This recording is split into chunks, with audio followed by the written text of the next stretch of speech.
बधाई हो साथियों, यदि आपके पास आप शहर से बिलोंग करते हैं और आपके पास 33 रुपए हैं खर्च करने के लिए प्रत्येक दिन, तो आप गरीब नहीं हैं। यदि आप गांव से बिलोंग करते हैं और आपके पास 27 रुपए हैं, तो आप गरीब नहीं हो। आप सभी को मुबारक हो। ये भारत सरकार का नया रिपोर्ट है और ये विवाद में बना हुआ है। तो आज हम लोग साथियों बात करेंगे भारत में गरीबी, और गरीबी क्या है, गरीबी कैसे होती है, और उसका समिति और रिपोर्ट क्या क्या कहता है, इसके बारे में आज हम लोग बात करेंगे। मैं सोनू कुमार आप सभी का स्वागत करता हूं कैरियर कैंपस के इस प्लेटफॉर्म में। और आज का सेशन है गरीबी। गरीबी कहा जाता है कि अच्छे व्यक्ति को गरीबी जो है मानसिक हालत खराब कर देता है। वास्तव में गरीबी क्या है? गरीबी जो है, यदि किसी व्यक्ति को मूलभूत जरूरतें यदि पूरा नहीं हो पाता है, तो वो गरीबी के गर्त में है।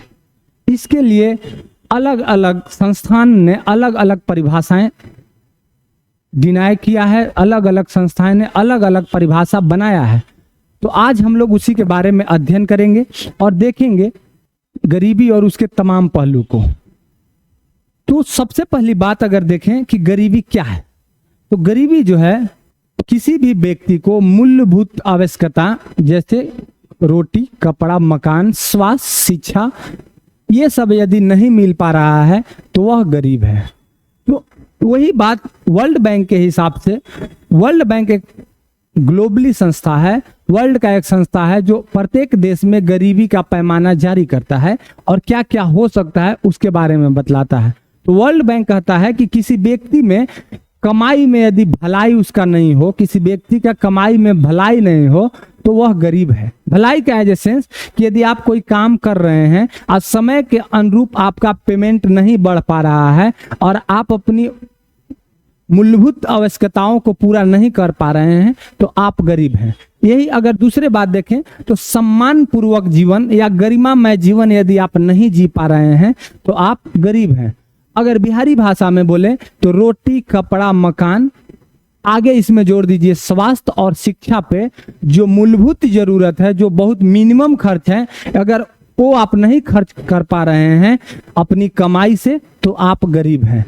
वही बात अगर देखा जाए भय मुक्त जीवन, अगर आप भय मुक्त नहीं है, भय मुक्त क्या क्या चीज थे, आगे आपका फ्यूचर ब्राइट होगा कि नहीं, आगे आपका स्वास्थ्य के लिए कोई हेल्थ इंश्योरेंस हो पा रहा है कि नहीं, जैसे सरकार ने अभी चलाया है, उसी प्रकार से आगे आपका बच्चों का शिक्षा के लिए कुछ है कि नहीं, बेहतर भविष्य। तो इस अगर भय मुक्त में आप हैं तो आप गरीब हैं। ये वर्ल्ड बैंक का कहना है। वर्ल्ड बैंक का साथ ही पैसा में खर्च की अगर बात कहें तो पहले का कहना है कि अगर कोई व्यक्ति $2.15 प्रतिदिन खर्च कर पा रहा है, मतलब कि 184 रुपए अगर वह प्रतिदिन खर्च कर पा रहा है, तो वह गरीब नहीं माना जाएगा। लेकिन वही भारत सरकार का कहना है कि आप मात्र 33 रुपए अगर खर्च कर पा रहे हैं तो आप गरीब नहीं माने जाएंगे। और उसी के आधार पे भारत सरकार अलग एक डेटा रिप्रेजेंट किया है, उसको मैं आगे कड़ी में चर्चा करूंगा।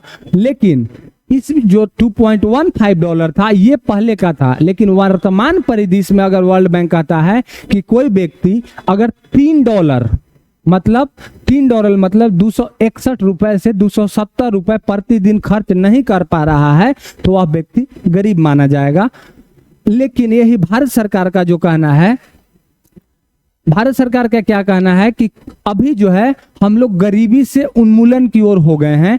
पहले 27.5% गरीबी था और वह गरीबी घट करके मात्र 5.3% रह गया है। मतलब उसी डेटा पर कि हर एक व्यक्ति के पास 33 रुपए खर्च करने के लिए है। तो क्या वह सही है? आप कमेंट बॉक्स में इसको बताइएगा कि जो व्यक्ति प्रतिदिन 33 रुपया खर्च करके गरीब नहीं कहलाएगा। इस बात को आपको कमेंट में करना है। भारत सरकार 2011 की डेटा को रिप्रेजेंट कर रहा है, लेकिन वर्ल्ड बैंक अभी वर्तमान परिदृश्य में मुद्रास्फीति को देखते हुए रिप्रेजेंट कर रहा है। अब आते हैं गरीबी मापने का तरीका। गरीबी मापने का क्या क्या तरीका हो सकता है? तो गरीबी मुख्य रूप से दो प्रकार से मापा जाता है साथियों। एक है सापेक्ष गरीबी और एक है निरपेक्ष गरीबी। सापेक्ष गरीबी की अगर बात करें, सापेक्ष गरीबी का अगर बात करें तो वैसा गरीबी, पहले हम निरपेक्ष गरीबी पर बात करते हैं। निरपेक्ष गरीबी मतलब वैसा गरीबी जो रियल में गरीब हो और अपनी मूलभूत आवश्यकताओं को पूरा नहीं कर पा रहा हो, जो न्यूनतम जरूरत है उसको पूरा नहीं कर पा रहा है। यूएनओ के अनुसार अच्छा खाना, शुद्ध पानी, अच्छी शिक्षा और अच्छी स्वास्थ्य के लिए अगर वह अपनी जरूरत को पूरा नहीं कर पा रहा है तो वह निरपेक्ष गरीबी से माना जाएगा। निरपेक्ष गरीबी वो गरीबी है जो साफ साफ दिख जाए वो व्यक्ति गरीब है।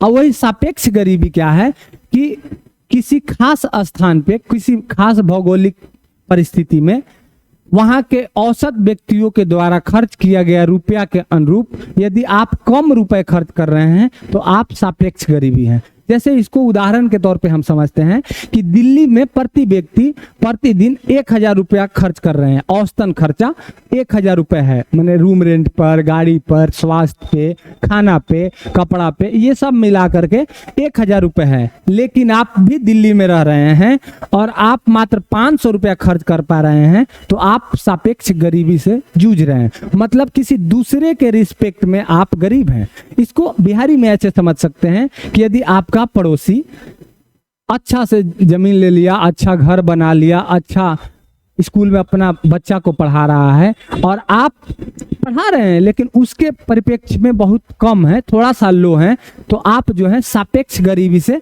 जूझ रहे हैं। आप एक तरह से कहिए तो मानसिक गरीबी से जूझ रहे हैं। तो ये पैमाना दो तरीका से वर्ल्ड लेवल पे होता है। लेकिन इसी में भी यूएनओ का कहना है कि यदि आप $5 खर्च कर दे रहे हैं प्रतिदिन, $5 मतलब कि कितना, 435 रुपए। अगर आप 435 रुपए प्रतिदिन खर्च कर रहे हैं तो आप गरीब नहीं हैं। तो अब जरा सा बताइए कि भारत सरकार का रिपोर्ट जो आया है वो 33 रुपया बता रहा है शहर के लोगों का, और यूएनओ का रिपोर्ट बता रहा है कि आप 435 रुपये से कम खर्च कर रहे हैं तो आप सापेक्ष निरपेक्ष गरीबी में हैं। अगर आप 435 रुपये खर्च कर रहे हैं तो आप सापेक्ष गरीबी में हैं। मतलब बात को जाहिर सी है कि भारत सरकार क्या बतलाना चाह रही है, ये आप लोग कमेंट में जरूर बताइएगा। अब आते हैं भारत के रिस्पेक्ट में। भारत में गरीबी को मापने के लिए NSSO संस्था है, इसका नेशनल सैंपल सर्वे ऑफिस बोलते हैं। ये जो संस्था है भारत को गरीबी नापने के लिए 2 पैमाना इजाद किया था, लेकिन मुख्य रूप से एक ही पैमाना को माना जाता है। पहला पैमाना है खर्च के आधार पर, दूसरा पैमाना है इनकम के आधार पर। पहले हम इनकम को समझते हैं। यदि आप सपोज आप 5000 रुपये कमा रहे हैं और कोई 20000 रुपया कमा रहा है तो आप भी गरीब नहीं माने जाएंगे यदि आप 5000 रुपये में भी मूलभूत आवश्यकताएं अगर आप खर्च करके आप मूलभूत आवश्यकता को खरीद पा रहे हैं, जैसे शिक्षा पर ध्यान दे पा रहे हैं, स्वास्थ्य के लिए आपके पास अलग से संसाधन है, या खाना पीना के लिए ये सब सही चीजें हैं, तो आप गरीब नहीं माने जाएंगे। वही भारत सरकार का कहना है कि हम खर्च के आधार पे गरीब को मापेंगे। क्यों?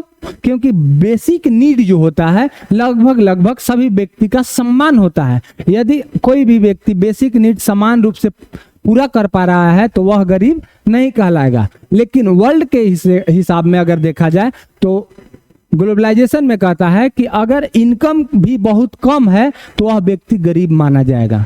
यहाँ पर सिर्फ खर्च अगर बहुत कम है तो गरीब माना जाता है, NSSO का कहना है। अगला कड़ी में देखते हैं कि भारत के प्रमुख व्यक्ति और समिति। भारत के प्रमुख व्यक्ति और समिति मतलब कि भारत में जो अर्थशास्त्री हुए हैं उनका क्या क्या कहना है।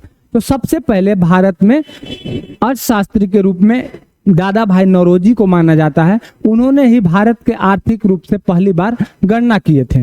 वो बताए थे कि अगर 16 से 35 रुपए प्रति वर्ष कोई व्यक्ति खर्च कर पा रहा है, वो उस समय की बात है 1876 के 18वीं सदी के आसपास, मतलब 19वीं सदी में 1876 से लेकर 1900 तक ये नापा गया था। उस समय के बात है कि अगर 16 से 35 रुपए प्रति व्यक्ति प्रति वर्ष खर्च कर पा रहा है तो वह व्यक्ति गरीब नहीं है। वो जो था किसी भी व्यक्ति का खाना के थाली जो होता है उस पर आधारित था। और उसी का अगला कड़ी जब स्वतंत्र भारत हुआ तो 1971 में BN दांडेकर और N रथ समिति ने उसको खाना के थाली को कैलोरी में बदल दिया, मतलब कि खाना सिर्फ खाने के लिए नहीं, वह कितना आपको एनर्जी देता है, कितना आपको प्रोटीन देता है, उस हिसाब से बताया। उन्होंने बताया कि अगर भारत के प्रत्येक व्यक्ति 2250 कैलोरी प्रतिदिन अगर एब्जॉर्ब कर लेता है खाना के रूप में, तो वह व्यक्ति गरीब नहीं कहलाएगा। इसी के कड़ी में अगर आगे देखेंगे, अब इसी में भारत का ये देखिए, भारत का कहना है कि 27.5% घसकर 5.3 गरीबी रह गया है। ये कहीं ना कहीं सीमित और संकुचित अर्थशास्त्रियों का कहना हो सकता है, क्योंकि जब वर्ल्ड आपको 435 रुपया पर ले जा रहा है, अगर वर्ल्ड बैंक का देखेंगे तो 270 रुपया पर ले जा रहा है, और आप अगर 33 रुपया पर आकलन करके कह रहे हैं कि भारत में अब गरीबी खत्म हो गया, तो यह कहीं ना कहीं निम्न मानसिकता को दर्शाता है। आगे कड़ी में हम देखते हैं कि अगला समिति जो था, अलग समिति था, ये गांव और शहर को अलग अलग बांटा कि अगर आप शहर में हैं तो 2250 कैलोरी के समथिंग आप अगर एनर्जी को कंजर्व कर पा रहे हैं, आप उतना कैलोरी ऊर्जा ले पा रहे हैं, तो आप गरीब नहीं हैं। वही आप अगर गांव में हैं तो आपको 2500 कैलोरी बर्न करना पड़ेगा, तो आप गरीब नहीं हैं। अगला है लकड़वाल समिति। यह महंगाई को मापने के लिए क्षेत्र के हिसाब से अलग अलग राज्यों का अलग अलग नापा, मतलब कि मुंबई का गरीब अलग हो सकता है, बिहार का गरीब अलग हो सकता है, मुंबई का गरीब का अलग पैमाना है और बिहार का गरीबी का अलग पैमाना है।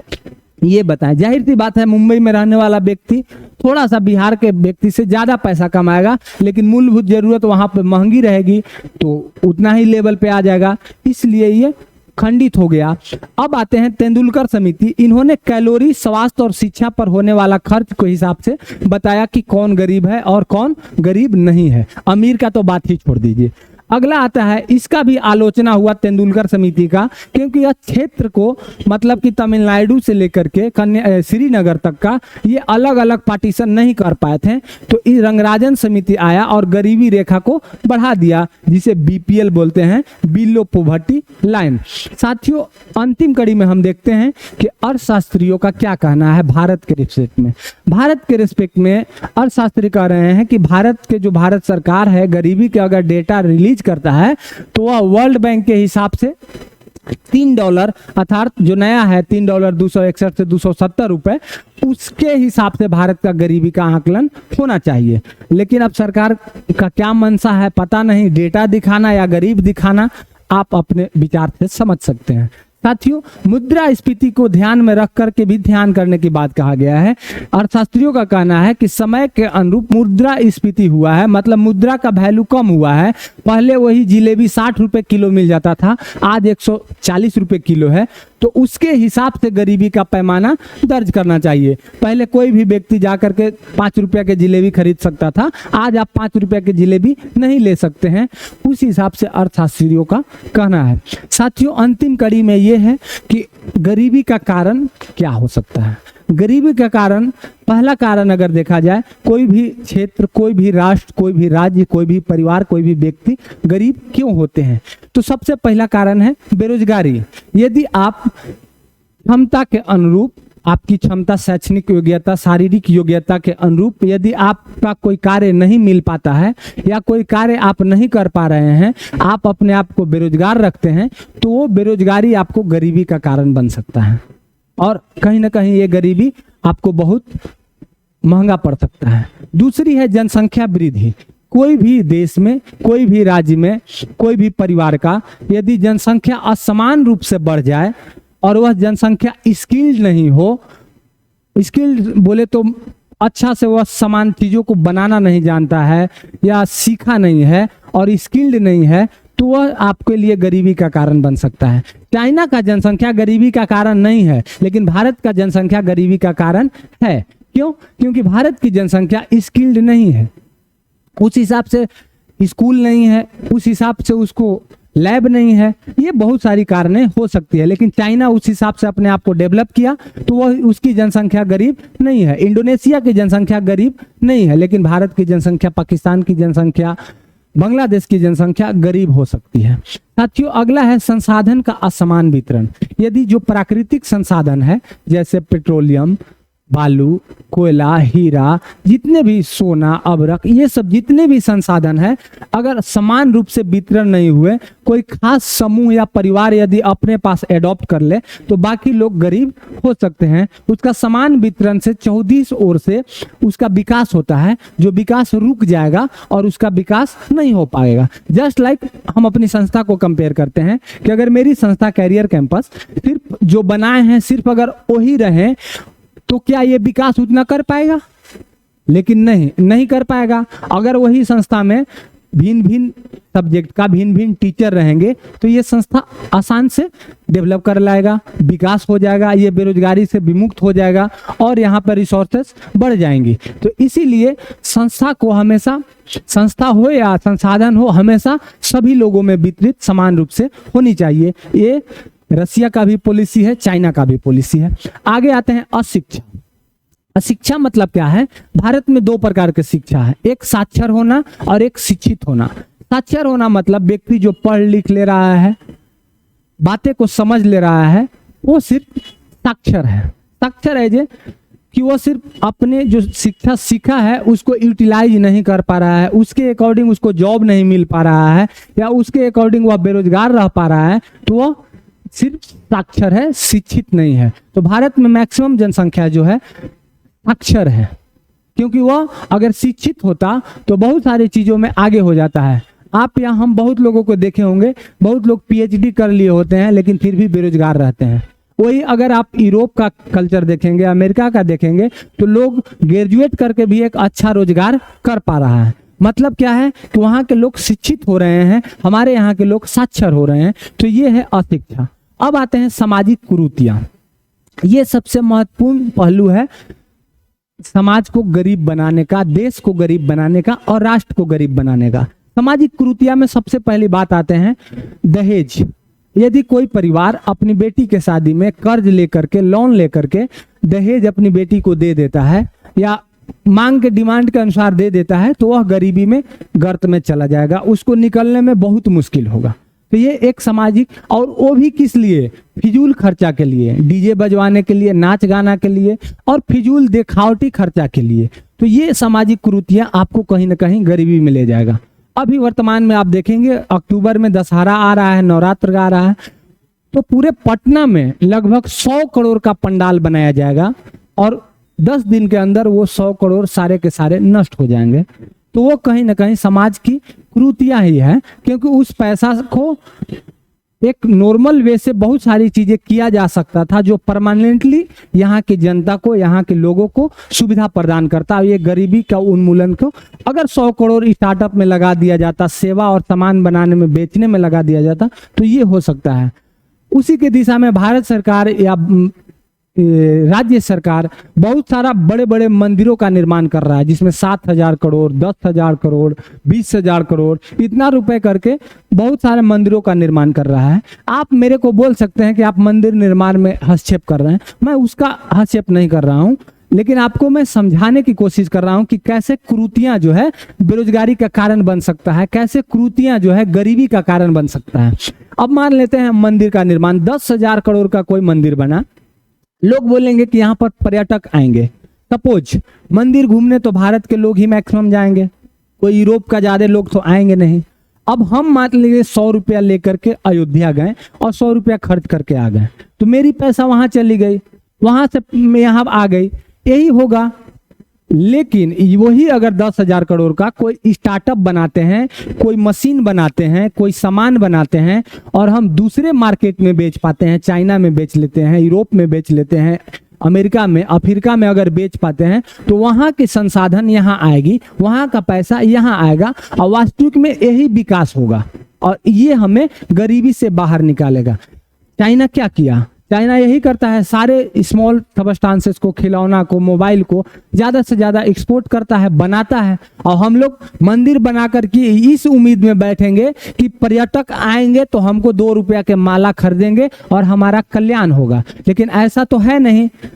ज्यादातर लोग भारत के ही रहेंगे और इसी पैसा को आदान प्रदान करते रहेंगे। हमें अभी इतनी भारी जनसंख्या होने के बावजूद हमें अपनी अपनी शिक्षा पे सुधार करना होगा, हमें अपनी स्किल पे सुधार करना होगा और सेवा और सामान बनाने के लिए फैक्ट्रिया का निर्माण करना होगा, कुटीर उद्योग का निर्माण करना होगा, मंदिर के रिस्पेक्ट में ज्यादा। हम ये नहीं कह रहे मंदिर बनाइए, लेकिन उसका क्या प्रभाव हो सकता है अगला 50 साल में, ये देख करके बनाइए। हमारी संस्था तो ये सारी सामाजिक कुरीतियां जो हैं हमें गरीबी की ओर ढकेल रही हैं। साथियों, आज का वीडियो यहीं तक था। यदि वीडियो अच्छा लगा होगा तो आप शेयर कीजिए, लाइक कीजिए, कमेंट कीजिए और अपना जवाब या अपना सुझाव जरूर दीजिए कि अगला एपिसोड किस चीज़ पर बनाया जाए, ताकि आपके लिए और पूरे राष्ट्र के लिए अच्छा रहे और लोगों के जागरूक करे। धन्यवाद। आपका दिन मंगलमय हो।